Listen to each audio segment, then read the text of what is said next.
علم الجزائر حقيقة أنا من أحب البلاد إلي يعني الجزائر. وبقول وقلت كتير يعني لو لم أكن مصريا لوددت أن أكون جزائريا.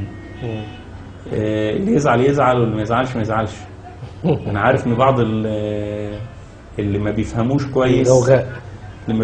كويس الغوغاء هيزعل إزاي مصر وتحب الجزائر. لا، أنا مصري وأحب الجزائر جدا.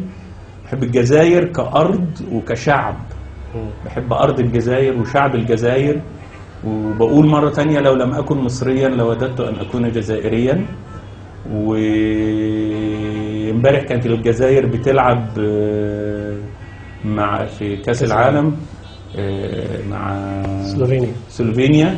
كنت بشجع الجزائر وزعلت جدا ان الجزائر اتغلبت، لان الجزائر حقيقة، وانا مرة يعني سئلت في حلقة من حلقات في احد البرامج، يعني لو انت اضطريت للاخراج من مصر، ان يخرجوك من مصر، هتروح تعيش فين؟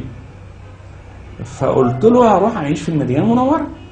يعني انا راجل تربيت في المدينة وتعلمت في المدينة، والمدينة يعني انا لما بتكلم على مصر والجزائر وفلسطين ما تحطوهاش في وجهة مقارنة بين مكة والمدينة طبعا، لا بره المقارنة. دي قصة تانية. مكة طبعا. والمدينة دي لها بعض حاجة تانية. فقلت المذيع اروح اعيش في المدينة المنورة. قال لي لا، ما كل الناس عاوزة تعيش في المدينة المنورة، بلد غير المدينة المنورة. قلت له لو خرجت من مصر واجبرت على الخروج من مصر اروح اعيش في الجزائر المنورة. المذيع ضحك زي ما حضرتك ضحكت وبيقول لي يعني طب المدينة منورة عارفين ان هي منورة عشان النبي، طب الجزائر منورة ليه؟